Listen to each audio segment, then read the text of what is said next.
What do most people do when something is broken? They throw it away. They replace it. They move on. But what if the broken thing was not an object? What if it was a friendship, a family, a dream that fell apart? Do you throw those away too? Or do you sit down quietly, look at all the pieces, and try to understand how they fit back together? Today's story is about a young boy with a very unusual gift. He could fix anything that was broken: clocks, radios, old machines. But the most important thing he ever fixed had no gears, no wires, and no moving parts at all. Welcome back to Learn English with Stories. So glad you are here with me today. 5 new vocabulary words, 5 sentences to practice speaking out loud, and a story that I hope reminds you of something very important. Let us begin. In a narrow street in an old town, there was a small repair shop.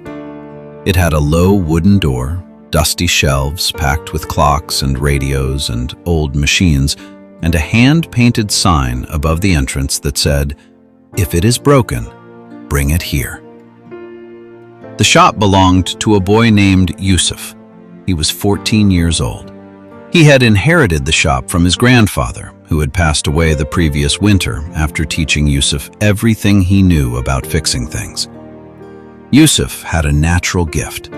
He could pick up any broken object, turn it slowly in his hands, listen to it, study it, and within a short time he would know exactly what was wrong and how to put it right.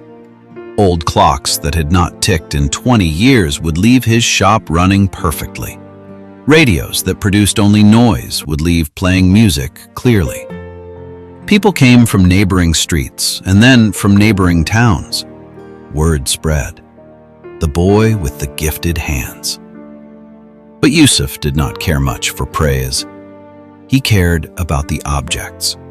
He believed that everything broken deserved a chance to work again. One gray afternoon, an old woman named Mrs. Fatima knocked on the low wooden door. She was perhaps 70 years old, small and thin, with white hair and tired eyes. In her hands, she carried something wrapped carefully in a piece of old cloth. She placed it on Yusuf's work table and slowly unwrapped it. Inside was a clock. Wooden, beautifully made, very old. One of the hands was missing. The glass on the face was cracked. The mechanism inside made no sound at all. Yusuf picked it up gently. He turned it over. He opened the back and looked inside for a long time without speaking.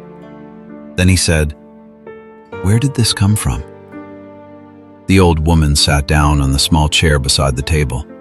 She said, "It belonged to my husband. He made it with his own hands when we were first married, 51 years ago. It stopped working the same week he passed away." She paused.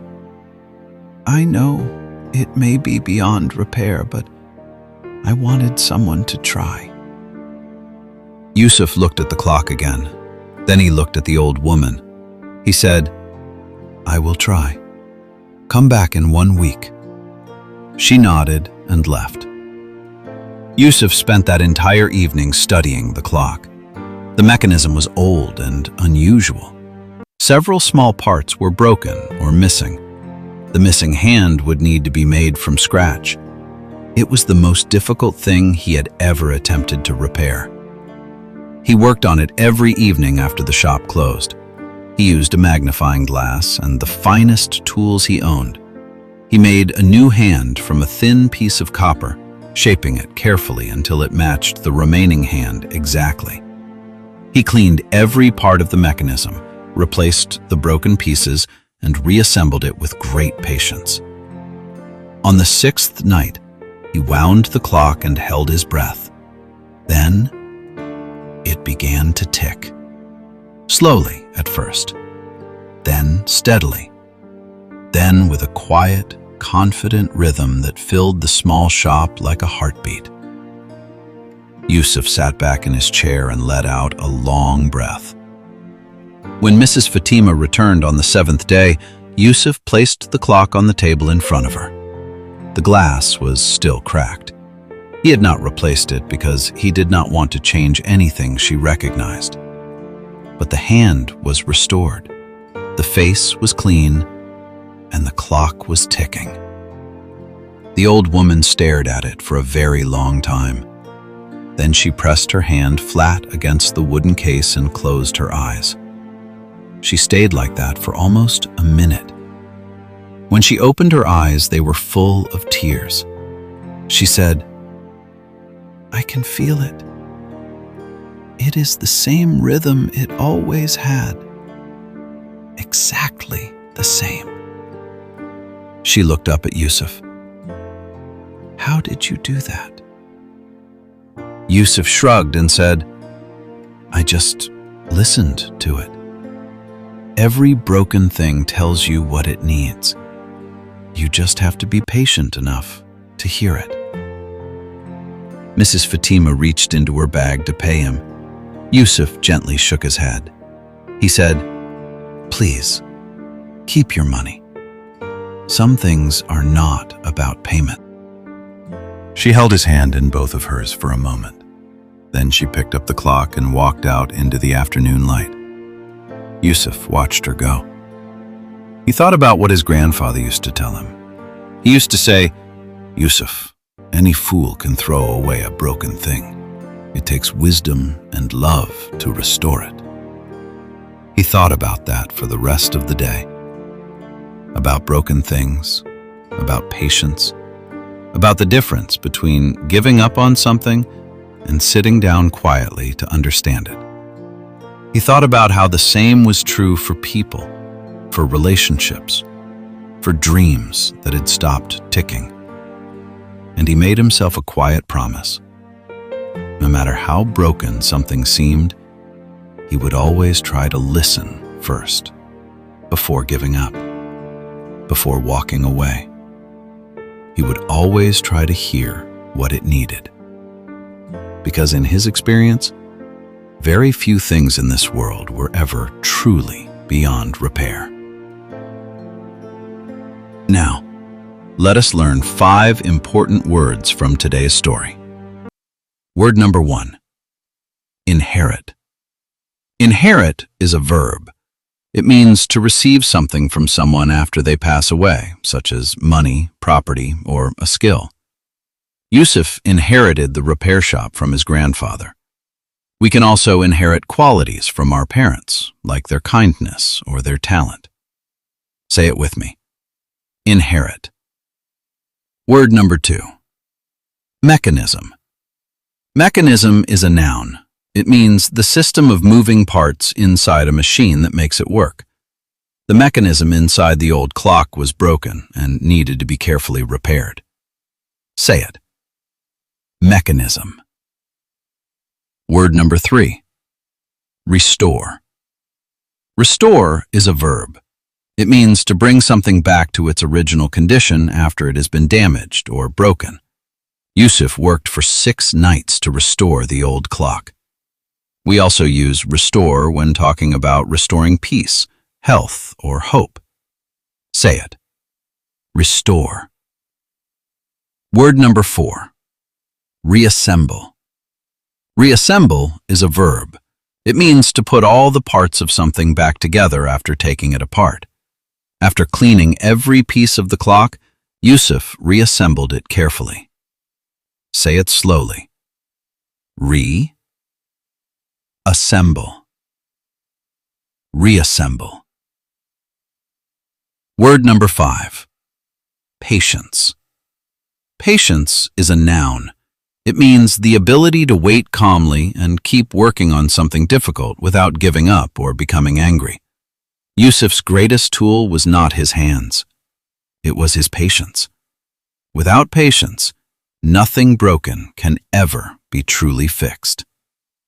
Say it. Patience.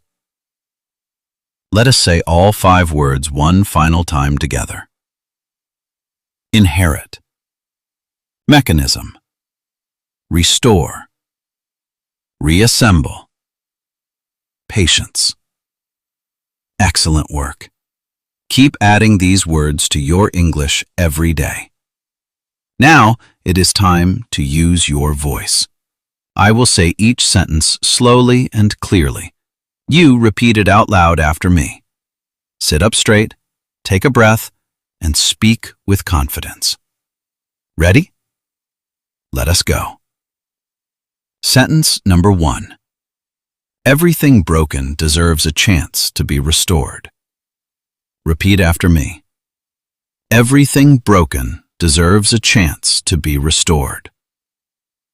Very good. Sentence number 2. The most powerful tool you can have is the patience to keep trying. Repeat after me. The most powerful tool you can have is the patience to keep trying. Excellent. Sentence number 3. Before you give up on something, stop and listen to what it needs.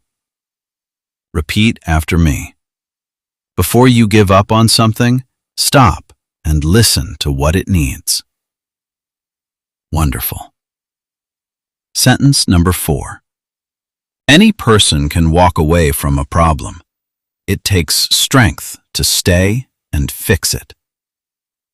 Repeat after me. Any person can walk away from a problem. It takes strength to stay and fix it. Brilliant. Sentence number 5. Very few things in this world are ever truly beyond repair. Repeat after me. Very few things in this world are ever truly beyond repair. Outstanding. Wonderful work today. Those 5 sentences carry a big lesson inside them. Say them again this evening. Say them when you feel like giving up on something or someone important in your life. Yusuf never threw anything away without trying first. Not a clock, not a radio, not a relationship. He believed that everything broken had a reason it stopped working, and that if you listened carefully enough, it would tell you exactly what it needed. That is a lesson for all of us. Before you give up on a friendship, stop and listen. Before you walk away from a dream, stop and listen. Before you decide something is beyond repair, ask yourself honestly, have I truly tried? Have I been patient enough? Have I listened? Because in most cases, what is broken is not gone. It is just waiting for someone with enough love and patience to sit down and try. Thank you so much for watching Learn English with Stories. If today's episode gave you something to think about, please subscribe to this channel right now. Every single week, a brand new story is waiting for you here. A story that teaches you real English and real wisdom at the same time. Hit the bell icon so you always know when we post. Share this video with one friend who is learning English today. And leave a comment below telling me, what is something broken in your life that you are still trying to fix? I read every comment, and I truly want to hear from you. See you in the next story. Keep learning, keep listening, and remember, very few things are ever truly beyond repair.